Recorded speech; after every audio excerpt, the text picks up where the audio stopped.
Voilà, je me présente, je suis El Hadji Pape Mbengue,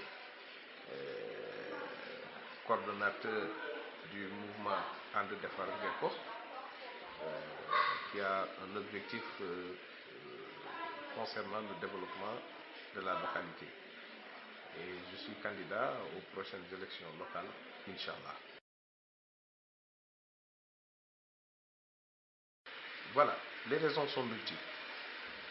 Parce que j'habite la localité de Ngeko depuis un peu plus de 14 ans et je n'ai pas vu de changement.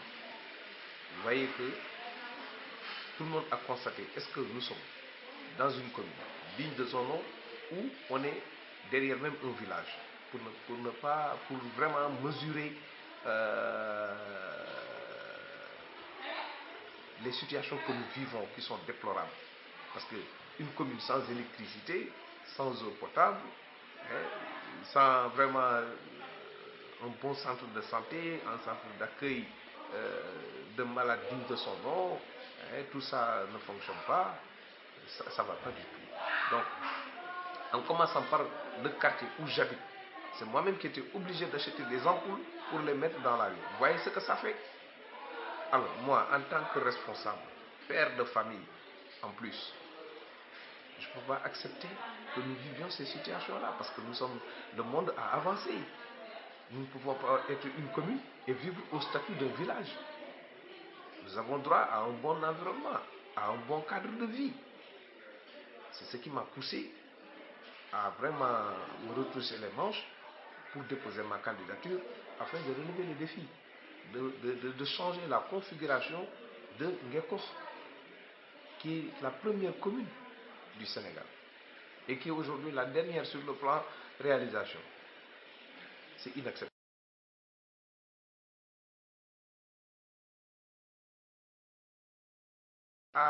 Ce que je vais apporter, je pense que c'est beaucoup parce que j'ai un programme et j'ai mesuré le pour et le contre avant de me constituer comme candidat. Parce que je sais que ce ne sera pas facile, mais avec une très bonne équipe municipale, Inch'Allah, nous pourrons faire beaucoup de réalisations. Nous avons des problèmes d'eau potable, ce qui est primordial, des problèmes d'éclairage public. On a un seul dispensaire sans médecin pour une population qui compte à peu près de 50 000 habitants. Vous voyez ce que ça fait. L'école, les écoles, moi j'ai visité quelques établissements scolaires, mais ça ne va pas du tout. Alors la commune devait au moins assurer le strict minimum. Au niveau du sport, vous savez, les jeunes, c'est les vacances. Hier, on était au stade, on a vu qu'il n'y avait même pas de filet. Alors, ce qui constituait également un danger, parce que j'étais le parrain du tournoi des 4 grands de Ngeko. Quand je suis rentré dans le stade, j'étais vraiment découragé, parce que je voyais le danger que ça pouvait présenter. Imaginez-vous un garçon qui marque un but, il n'y a pas de filet. Les uns disent que oui, le but est rentré, c'est pas rentré. Alors ça peut créer un télescopage entre les enfants, qu'il y ait des empoignades, de violence, ce que ça fait. Alors, et ça c'est le minimum dont je parle dans cette commune. Les aires de jeu, on n'en a presque pas. Il y a un seul terrain praticable. Et j'ai vu la dernière fois qu'il y avait des jeunes qui se sont cotisés, qui ont fait des quêtes pour faire un petit mur de protection, pour pouvoir supporter, soutenir, disons, un podium. C'est du n'importe quoi.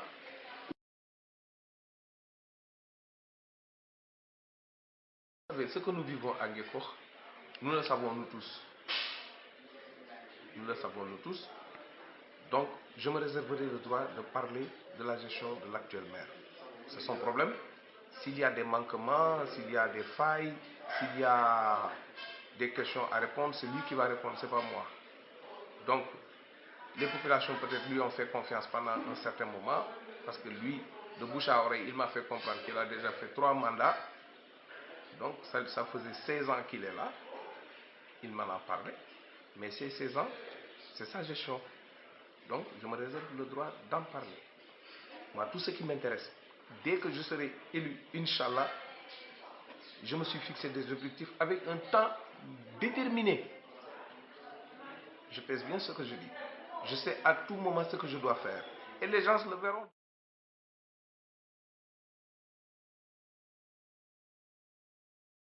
La circulation au niveau de Nguépo. Je ne peux pas accepter que des 4x4 roulent ici à 2000 km à l'heure. Et puis en troisième position, que j'ai eu à constater moi-même, c'est pas normal. D'abord, il faut réglementer la circulation. Il faut aller vers les établissements scolaires, essayer d'améliorer les conditions des élèves, essayer également de régler le problème de l'eau, ce qui est une priorité, parce que nous ne pouvons pas boire de l'eau avec des débris. C'est pas possible. C'est des sources de maladies. En ce qui concerne l'éclairage public, on ne sait même pas si nous sommes dans une commune ou dans une forêt. Il y a toutes sortes d'animaux rampants. C'est dangereux. Nous sommes des pères de famille. Et nous pensons également au bien-être de nos familles respectives. Ouais. Et le voisinage aussi. Ah oui. Parce que la commune n'est pas constituée tout simplement de monsieur le maire, de ses adjoints ou bien de ses copains. Non, non, non, non, non. C'est une communauté qui fait confiance à une tierce personne. Et maintenant, il appartient à cette personne-là de mériter ou de démériter. Vous savez, tout ça, c'est la gestion du maire. Okay. C'est lui le responsable des terres au niveau de la commune. Ce sera à lui de répondre à ces questions.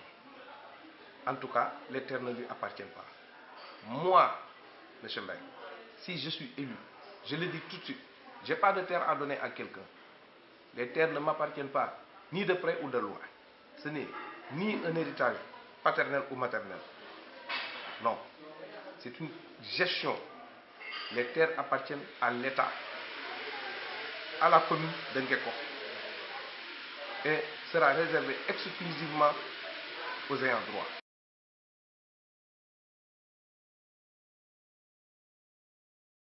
Là, ta question elle est pertinente. Il n'est pas nécessaire de se lever plus tôt ou plus tard. Il faut se lever au bon moment. Oui, au moment propice. Et c'est le moment qu'il faut. J'ai attendu le bon moment pour moi, pour me lever. Et passer à l'action.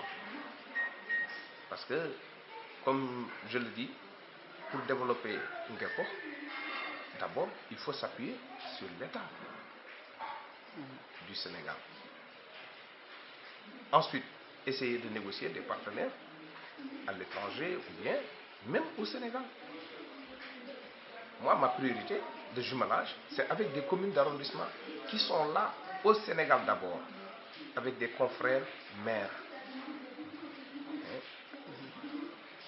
Comme ça, nous allons partager des idées, faire des échanges, etc.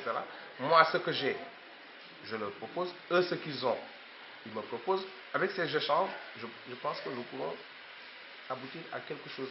Ensuite viendra en appoint des amis, maires qui sont à l'étranger, un peu partout, ce qu'ils vont nous donner, mais nous allons en profiter pour distribuer ça aux populations, pour les venir aussi en aide. Et c'est ça mon objectif, moi.